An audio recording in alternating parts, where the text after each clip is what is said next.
Se observarmos a história, nós vamos entender que ditaduras elas não se impõem apenas por golpes de Estado, sejam elas militares, judiciais ou parlamentares, mas também podem ser implantadas por meio da manipulação do medo e do ódio. Na Batalha das Ideias de hoje, nós vamos discutir os riscos da volta da ditadura no Brasil. Bom, gente, para a gente entender um pouco sobre o risco da volta da ditadura no Brasil, eu gostaria apenas de contar uma história rápida, que inclusive deve servir de base para a nossa análise crítica. Diferente do que aconteceu no golpe militar de 64 no Brasil, que foi imposto por meio do uso da violência institucional, ou seja, do Exército, das Forças Armadas, e como também aconteceu no Chile em 1973, na Argentina em 1976 e demais outros golpes militares que implantaram ditaduras pelo mundo, eu gostaria de contar uma história no qual foi um pouquinho diferente. 1932, Alemanha. Eleições gerais para o parlamento e para a presidência da República Alemã. O partido nazista ele veio nos últimos anos crescendo muito, usando do discurso do ódio e da manipulação do medo das pessoas. Em 1923, o partido nazista, liderado por Adolf Hitler, tentou um golpe de Estado, putsch da cervejaria de Munique, tentando repetir o caso que aconteceu com a ascensão ao poder de Mussolini, que assumiu o poder na Itália em 1922 por meio de um golpe no qual forçou o então rei da Itália, Vítor Emanuel III, a nomeá-lo primeiro-ministro da Itália, iniciando o processo de implantação da ditadura lá. No caso da Alemanha, Hitler não teve sucesso no putsch de Munique em 1923, e por causa disso, após a sua prisão, ele estabeleceu uma nova estratégia política. Se aproveitar da democracia alemã, da República de Weimar, e por meio do processo eleitoral, alcançar o poder. E é isso que ele fez. Disputando as eleições de 1928, as eleições posteriores, chegando até as eleições de 1932. Para presidente, Adolf Hitler se candidatou, ele pôde se candidatar nesse caso, lembrando que ele não é alemão, ele é austríaco, mas ele, já nesse período ele já conseguiu a cidadania alemã, então ele pôde se candidatar à presidência da República, representando o partido nazista, enquanto que a outra candidatura, representando também a direita, era do general Paul von Hindenburg, que já tinha sido presidente da Alemanha também. No final do processo eleitoral, por uma pequena margem, Paul von Hindenburg conseguiu ser eleito presidente, derrotando Adolf Hitler. Contudo, nas eleições parlamentares, o partido nazista, se aproveitando da violência, aproveitando do discurso do ódio, aproveitando da manipulação do medo, ressuscitando fantasmas, como o fantasma do comunismo, o fantasma dos judeus,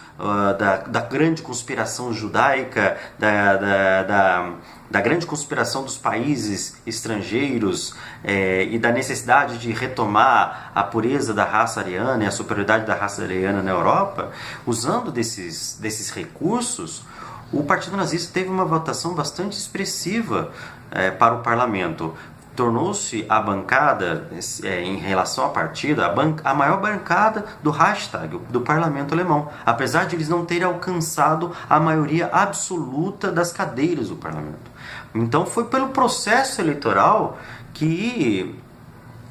o Partido Nazista conseguiu chegar a uma situação no qual, se aproveitando do discurso do ódio, se aproveitando do medo, se aproveitando da manipulação das massas e principalmente também se aproveitando da divisão da social-democracia, dos socialistas, dos comunistas, dos democratas e até mesmo da direita tradicional, o Partido Nazista conseguiu forçar a nomeação de Adolf Hitler como chanceler a partir de 1933. Paul von Hindenburg, enquanto presidente, se viu para conseguir iniciar o seu governo precisou nomear Adolf Hitler como chanceler da Alemanha. Isso foi o primeiro passo da implantação da ditadura na Alemanha. Por quê? O chanceler, como se fosse um primeiro-ministro da Alemanha, e ele tinha a chefia do governo de fato. Além disso, o parlamento, como havia divisões, como a social-democracia não se dava com socialistas, que não se davam com a direita tradicional, fez com que houvesse esse fracionamento e que o Partido Nazista conseguisse pautar os debates e os projetos no parlamento alemão, no Reichstag. Após o incêndio do Reichstag, no qual eles culparam os comunistas, investigações posteriores apontaram que foram os nazistas que colocaram fogo. Mas se aproveitando desse grande medo anticomunista, vamos dizer assim, que se instaurou na Alemanha após o incêndio do Reichstag, Hitler conseguiu, por meio da apresentação de um projeto de lei e por meio da manipulação no parlamento, a aprovação de uma série, um grande conjunto de leis que, na verdade, retirava a presença legislativa do parlamento e concentrava poderes cada vez maiores na mão de Adolf Hitler.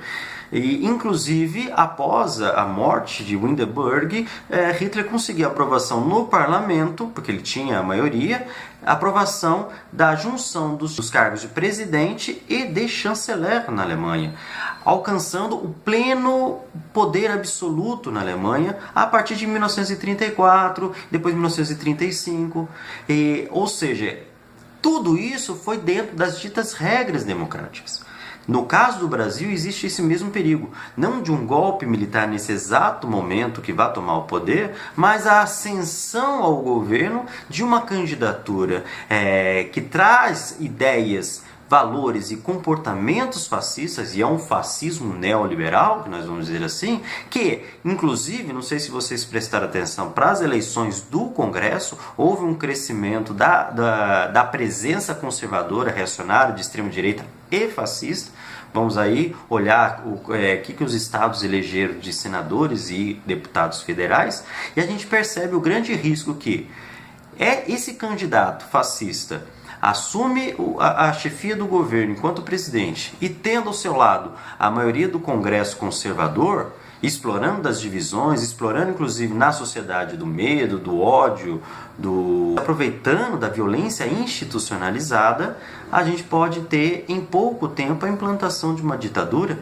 por dentro das regras e por dentro das leis. Então é muito perigoso.